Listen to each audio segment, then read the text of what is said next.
आचार्य मध्व, श्रीधर स्वामी, विष्णु स्वामी, वाणी भूषण, भट्टोजी दीक्षित तथा वराहमिहिर आदि के आविर्भाव की कथा। देवगुरु बृहस्पति जी ने कहा, देवेंद्र, त्रेता युग में अयोध्या नगरी में शक्र शर्मा नाम के एक देवोपासक ब्राह्मण रहते थे। वे अश्विनी कुमार रुद्र, वसु, सूर्य आदि के पृथक पृथक मंत्रों से विधि पूर्वक पूजा हवन आदि करते थे। उनकी श्रद्धा भक्ति से की गई आराधना द्वारा प्रसन्न होकर 33 देवता अपने गणों के साथ उनके दुर्लभ मनोरथ को भी सुलभ कर देते थे। वे विघ्न एवं जरा रहित हो 10,000 वर्षों तक देवाराधन करते रहे। देहावसान के बाद उन्होंने सूर्य सायुज्य प्राप्त किया। उनकी ऐसी शुभ गति को देखकर देवताओं के साथ देवराज इंद्र ने भी भगवान सूर्य की आराधना की। आषाढ़ पूर्णिमा को पृथ्वी पर भगवान भास्कर प्रत्यक्ष रूप से आए और उन्होंने देवताओं से कहा, मैं कलयुग में अतिशय रमणीय वृंदावन में द्विज रूप में जन्म ग्रहण करूंगा और वह सूर्य रूप से देवताओं का कार्य सिद्ध करेगा तथा वहीं द्विज माधव ब्राह्मण का वेद मार्ग परायण पुत्र मधु मध्वाचार्य नाम से प्रसिद्ध होगा। यह कहकर भगवान सूर्य देवताओं के कार्य के लिए उद्यत हो गए। उन्होंने अपने अंग से तेज को उत्पन्न कर वृंदावन भेजा। वे माधव के पुत्र पृथ्वी पर मध्वाचार्य के नाम से प्रसिद्ध हुए। उन्होंने मधुर वचनों द्वारा वेद मार्ग से विमुखों को सभी तरह से वश में कर लिया और उन्हें भक्ति मुक्ति देने वाली वैष्णवी शक्ति भी प्रदान की। देवेंद्र, द्वापर में कृषि कार्य से जीवन यापन करने वाले मेघ शर्मा नाम के एक ब्राह्मण थे। वे ज्ञानी, बुद्धिमान, धार्मिक तथा वेद मार्ग परायण थे। प्रतिदिन अपने धन के दशांश से सभी देवताओं की भक्ति पूर्वक पूजा करते थे। एक बार शंतनु के राज्य काल में 5 वर्ष तक अनावृष्टि हो गई। केवल 1 कोस पर्यंत ही वृष्टि होती थी। उस समय धान्य का भाव 1 मुद्रा में द्रोण मात्र हो गया। केवल मेघ शर्मा नाम का वह ब्राह्मण सूर्य की कृपा से धन धान्य संपन्न था। अन्य पीड़ित प्रजागण राजा की शरण में गए। दुखित राजा ने मेघ शर्मा को बुलाया और प्रणाम कर कहा, द्विश्रेष्ठ, आप मेरे गुरु हैं। आप कोई ऐसा उपाय करें जिससे मेरे राज्य में सुवृष्टि हो। इस पर मेघ शर्मा ने कहा, राजन, श्रावण मास में 12 ब्राह्मणों द्वारा विधि पूर्वक सूर्य मंत्र का जप, हवन, तर्पण, ब्राह्मण भोजन आदि द्वारा सूर्य की आराधना करने से आपके राज्य में सुवृष्टि होगी। राजा ने वैसा ही किया। भगवान सूर्य की कृपा से प्रचुर वृष्टि हुई और सूर्य व्रत परायण राजा शंतनु उस व्रत द्वारा अतिशय पुण्यवान नृपश्रेष्ठ हो गए। जिस किसी वृद्ध पुरुष को भी वे अपने हाथ से स्पर्श कर देते थे, वह युवा एवं निरोग हो जाता था। सूर्य देव के प्रभाव से मेघ शर्मा भी युवक हो गया। वह वृद्धावस्था से रहित होकर सभी विघ्नों से शून्य हो 500 वर्षों तक जीवित रहा। अंत में प्राण का परित्याग कर उसने सूर्यलोक प्राप्त किया। अनंतर वह ब्रह्मलोक चला गया। पुनः भगवान सूर्य ने प्रयाग में आकर परजन्य के रूप में अपना दर्शन कराया और प्रसन्न चित्त होकर देवताओं से कहा, देवगणों, घोर कलयुग में मलेच्छ राज्य होगा। उस समय मैं वृंदावन में आकर देव कार्य करूंगा। यह कहकर भगवान सूर्य वृंदावन चले गए और वेद शर्मा के पुत्र होकर श्रीधर नाम से विख्यात हुए। उन्होंने श्रीमद् भागवत की भक्तिपूर्ण भावार्थ दीपिका टीका लिखी और भागवत की अपार महिमा बतलाई। बृहस्पति जी ने पुनः कहा, देवेंद्र, कलयुग में प्रांशु शर्मा नाम के एक ब्राह्मण थे। वे नित्य वेद शास्त्र परायण तथा देवता और अतिथि के पूजक, सत्यवादी, अतिशय साधु, चोरी और हिंसा से रहित थे। वे भिक्षा वृत्ति से अपने पुत्र और स्त्री की रक्षा करते थे। एक दिन भिक्षा के लिए मार्ग में जाते समय उन्होंने मायावी कली को देखा। कली ने एक मनोहर वाटिका का निर्माण कर ब्राह्मण का वेश बनाया और प्रांशु शर्मा से कहा, प्रांशु शर्मा, मेरी बात सुनो। मेरी यह रमणीय वाटिका है, इसमें जाकर सुखपूर्वक जीवन व्यतीत करो। विप्र की यह वाणी सुनकर प्रांशु शर्मा वाटिका के अंदर आए। दुष्ट कली ने वाटिका में आकर सुंदर फलों को तोड़कर उसे भोजन के लिए दिया और अंजलि बांधकर प्रणत हो प्रांशु शर्मा से कहा, विप्र, मेरे साथ सुंदर कलिंद का फल खाओ। यह सुनकर उन्होंने हंसते हुए मधुर स्वर में कहा, विद्वानों ने बताया है कि बहेड़े के वृक्ष पर और कलिंद के फल में कली रहता है, अतः मैं इसे नहीं खाऊंगा। यदि तुम अतीव श्रद्धा भक्ति के साथ ब्राह्मण सेवा के उद्देश्य से इस फल को खाने के लिए दे ही रहे हो, तो मैं भगवान शालग्राम को निवेदित करने के बाद ही इस फल को ग्रहण कर सकता हूँ, क्योंकि शालग्राम सच्चिदानंद विग्रह स्वरूप स्वयं ब्रह्म है। यह निश्चित बात है कि भगवान की जिस पर दृष्टि पड़ जाती है वह अभक्ष्य भी भक्ष्य बन जाता है। यह सुनकर कली लज्जित होकर निराश हो गया। ब्राह्मण उस फल को लेकर भूमि ग्राम में चले आए। पुनः कलियुग राजा के वेश में प्रांशु शर्मा के पास आया और उसने प्रसन्न होकर कहा, ब्राह्मण देवता, क्या तुमने फल ग्रहण कर लिया? उसे मुझे शीघ्र दिखलाओ। यह सुनकर प्रांशु शर्मा ने वत्स मुंड के समान उस फल को लाकर उसे दिखला दिया। इस पर क्रुद्ध हो उस कली ने ब्राह्मण को बेंतों से मारकर लोह में कारागार में बंद कर दिया। प्रातःकाल सूर्योदय होने पर दुखी प्रांशु शर्मा ने भगवान भास्कर को ऋग्वेद के सूक्तों से संतुष्ट किया। प्रसन्न हो साक्षात सनातन रवि ने आकाशवाणी से विप्र के कान में यह वाक्य कहा, महाभाग विप्र, काल रूप स्वयं हरि ने विश्व के पालन आदि के लिए 4 युगों का निर्माण किया है। उन्होंने ही कली को विश्व समूह की मृत्यु के लिए रचा है। इसलिए घोर कलयुग आने पर विष्णु माया से विनिर्मित कलिंजर नगर में जाकर आनंदपूर्वक जीवन बिताओ। भगवान सूर्य ने ऐसा कहकर उस ब्राह्मण की रक्षा के लिए उसे कलिंजर भेज दिया।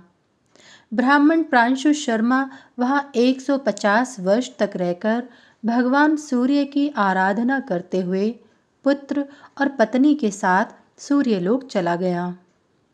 वे ही प्रांशु शर्मा 28वें कलयुग में भाद्रपद मास की पूर्णिमा को शिवदत्त के पुत्र रूप में कलिंजर में विष्णु शर्मा विष्णु स्वामी नाम से प्रसिद्ध हुए। वे वेद शास्त्र एवं कलाओं के ज्ञाता थे और देवताओं के पूजक तथा परम वैष्णव थे।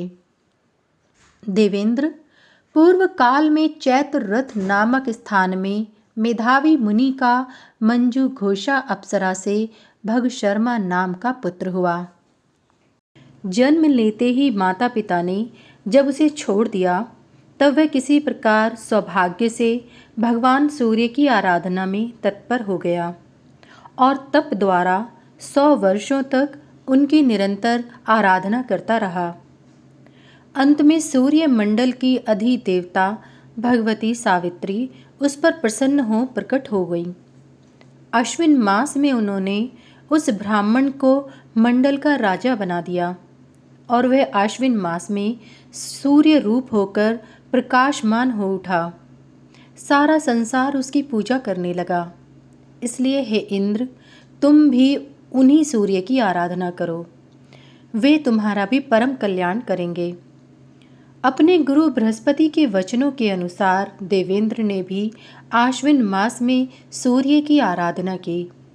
भगवान सूर्य ने प्रत्यक्ष हो इंद्र से कहा, देवराज, कान्य कुब्ज में सत्यदेव ब्राह्मण के घर मैं उनके पुत्र रूप में वाणी भूषण नाम से अवतार ग्रहण करूंगा।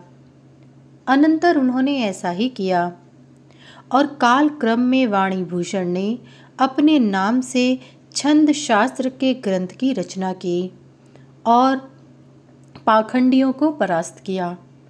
उन्होंने भगवान विष्णु की उपासना से वैष्णवी शक्ति प्राप्त की। बृहस्पति पुनः बोले, देवराज इंद्र, किसी समय सरयू नदी के किनारे देवयाजी नामक एक ब्राह्मण रहते थे। वे सभी देवों की उपासना करने वाले और नित्य वेद पाठी थे। उनके एक पुत्र उत्पन्न हुआ, किंतु उत्पन्न होते ही वह मृत्यु को प्राप्त हो गया। यह जानकर दुखी हो देवयाजी ने भगवान सूर्य की आराधना की। भगवान सूर्य की कृपा से वह मृत बालक पुनः जीवित हो गया और उसका नाम पड़ा विवस्वान। यह 16 वर्ष की अवस्था में ही सभी शास्त्रों का प्रकांड विद्वान हो गया। यह धर्मपरायण तथा सूर्य व्रत परायण था। इसका विवाह भी संपन्न हो गया। एक दिन शिवरात्रि का पुण्य पर्व था। विवस्वान ने व्रत ग्रहण किया था। उस दिन पत्नी सुशीला ने कामवश संपर्क करने के कारण वह भयंकर कुष्ठ रोग से ग्रस्त हो गया। वह बहुत दुखी हो गया। पुनः किसी से 12 रविवार व्रतों का उपदेश प्राप्त कर निराहार रहते हुए उसने जितेंद्रिय होकर भगवान सूर्य की आराधना की। इस भक्ति से भगवान सूर्य की कृपा से उसका कुष्ठ रोग दूर हो गया और उसकी सारी पीड़ा समाप्त हो गई। इससे उसकी भगवान सूर्य में अत्यंत श्रद्धा उत्पन्न हो गई और वह आदित्य हृदय स्तोत्र का पाठ करने लगा। इसके प्रभाव से वह कामदेव के समान रूपवान हो गया। पूर्व में स्त्रियों द्वारा भर्सित वही विवस्वान अब उनका प्रिय भाजन बन गया, किंतु विवस्वान अखंड ब्रह्मचर्य व्रत धारण कर ब्रह्म ध्यान परायण हो गया। 100 वर्षों तक वह निरोग एवं ज्ञानवान रहा। अंत में अपने प्राणों का परित्याग कर वह सूर्य रूप हो गया और सूर्य मंडल के बीच से कार्तिक मास में 1,00,000 वर्ष तक प्रकाश करता रहा। हे महेंद्र, तुम भी देवताओं के साथ उन भगवान सूर्य की पूजा करो। सूची ने कहा, मुने, देवराज इंद्र ने बृहस्पति के वचनों को सुनकर श्रद्धापूर्वक 1 मास तक भगवान सूर्य की कार्तिक मास में विधिवत पूजा की। कार्तिक पूर्णिमा में भगवान सूर्य ने प्रकट होकर इंद्र से कहा, इंद्र, मैं अवतार धारण कर देव कार्य को सिद्ध करूंगा। विद्याभिमानी भट्टों ने सूत्र पाठ तथा धातु पाठ का अन्यथा अर्थ किया है, अर्थ का अनर्थ किया है तथा स्वर और वर्ण के अर्थ को भ्रंश कर दिया है। मैं उन पाखंडियों को जीतकर वेद का उद्धार करूंगा। ऐसा कहकर वे भगवान सूर्य काशी में वेद शर्मा के घर में दीक्षित वंश में उत्पन्न हुए। वे यथा नाम तथा गुण थे। वे 12 वर्ष की अवस्था में ही सभी शास्त्रों में पारंगत हो गए। भगवती पार्वती के प्रिय तथा संसार के स्वामी भगवान विश्वनाथ की उन्होंने आराधना की। 3 वर्ष के बाद भगवान शंकर ने उन्हें महान ज्ञान प्रदान किया। उस दिव्य ज्ञान के प्रभाव से उन्हें व्यक्त तथा अव्यक्त का सब ज्ञान स्पष्ट हो गया और उन्होंने सिद्धांत कौमुदी नामक व्याकरण ग्रंथ की रचना की। पाखंडी भट्टों को उन्होंने परास्त कर जीत लिया था, इसलिए उनका भट्टोजी दीक्षित नाम संसार में विख्यात हुआ। देवगुरु बृहस्पति बोले, देवराज इंद्र, पूर्व काल में कांचीपुरी में एक देवज्ञ ज्योतिषी ब्राह्मण रहता था। वह वेद मार्गानुगामी राजा सत्यदत्त का पुरोहित था। किसी समय उस ज्योतिषी ने राजा सत्यदत्त से कहा, राजन, पुष्य नक्षत्र से युक्त यह अभिजित नाम का मुहूर्त है। इस समय आप बाजार लगवाएं। इसमें क्रय विक्रय होने से आपको अतिशय लाभ होगा। तब राजा ने डुगडुगी पिटवाई कि बाजार में जिसका सामान नहीं बिकेगा उसे राजा खरीदेगा। यह हमारी सत्य घोषणा है। यह घोषणा सुनकर बाजार में अनेक वस्तुएं बिकने के लिए आ गईं, परंतु दूसरे वणिक जनों ने उन सबको खरीद लिया। उस समय एक लोहार लोहे का एक दरिद्र पुरुष बनाकर बाजार में लाया और उसका 100 रुपये मूल्य मांगा, परंतु उसे बाजार में किसी ने भी नहीं खरीदा। राजा ने दरिद्र की मूर्ति समझकर भी घोषणा के अनुसार उसे 100 रुपये में खरीद लिया और महल में लाकर कोषागार में रखवा दिया। उस मूर्ति के प्रभाव से रात में राज्य से सत्कर्म, धर्म और लक्ष्मी राजा के देखते देखते जाने लगे। सत्य ने पुरुष रूप में राजा से कहा, राजन, जहाँ दरिद्रता का निवास रहता है वहाँ कोई कर्म परायण नहीं होता। कर्म के बिना पृथ्वी पर धर्म स्थिर नहीं हो सकता। धर्म के बिना लक्ष्मी की कोई शोभा नहीं होती और लक्ष्मी के बिना मैं नहीं रह सकता। यह कहकर जाने की इच्छा करते हुए सत्य को राजा ने पकड़ा और नम्र वचन में कहा, प्रभु, मैंने आपका परित्याग नहीं किया है। मैंने सत्य का ही पालन किया है। अतः आप मेरा घर छोड़कर क्यों जा रहे हैं? यह सुनकर सत्यदेव पुनः राजा के घर में चले गए। उनके पीछे पीछे लक्ष्मी जी भी घर में आने लगीं। राजा ने लक्ष्मी जी से कहा, हे देवी, आप चंचला हैं। यदि अचल होकर रह सकते हैं तो मेरे घर में आएं।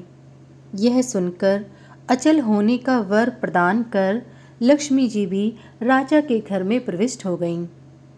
राजा सत्यदेव ने पुनः अपने पुरोहित ज्योतिषी को बुलाकर उन्हें 1,00,000 मुद्रा प्रदान की और सभी बातें उन्हें बता दी। उस पुरोहित ने पुत्र के जन्म के समय यह धन प्राप्त किया था, अतः उस संपूर्ण धन को श्रेष्ठ गणक के बालक के पालन पोषण में व्यय कर दिया और उसका पूषा नाम रखा। पूषा ने मार्गशीर्ष मास में सूर्य की आराधना की। उनकी कृपा से वह ज्योतिष शास्त्र में पारंगत हो गया तथा सूर्य में लीन हो गया। इसलिए हे देवेंद्र, तुम भी मार्गशीर्ष में भगवान सूर्य की पूजा करो। सूत जी बोले, मुने, बृहस्पति के निर्देशानुसार इंद्र ने भी मार्गशीर्ष मास में सूर्य की आराधना की और प्रसन्न होकर पूषा रूप में भगवान सूर्य ने उसे प्रत्यक्ष दर्शन देकर कहा, देवगणों, उज्जैनी में रुद्र पशु के घर पर मिहिराचार्य वराह मिहिर के नाम से मैं जन्म ग्रहण करूँगा। मैं ज्योतिष शास्त्र का प्रवर्तक होऊंगा। अनंतर मूल गंडांत एवं अभिजित के योग में रुद्र पशु ब्राह्मण के घर पर एक बालक का जन्म हुआ। पिता ने उत्पन्न पुत्र को काठ की पेटी में रखकर रात्रि में नदी में बहा दिया। वह बहता हुआ समुद्र में चला गया। वहाँ पर राक्षसियों के द्वारा वह रक्षित हुआ। पुनः उसने लंका में आकर ज्योतिष का अध्ययन किया। जातक, फलित, मूक प्रश्न आदि ज्योतिष के सभी अंगों का भली भांति अध्ययन कर यह विभीषण के पास आया और इसने भक्तराज विभीषण को प्रणाम किया तथा कहा, मुझे राक्षसियों ने यहाँ पहुँचा दिया है। मैं आपकी शरण में हूँ। विभीषण ने उसे श्रेष्ठ वैष्णव समझकर उसकी जन्मभूमि में भेज दिया। मलेच्छों के द्वारा विनष्ट ज्योतिष का इसने पुनः उद्धार किया।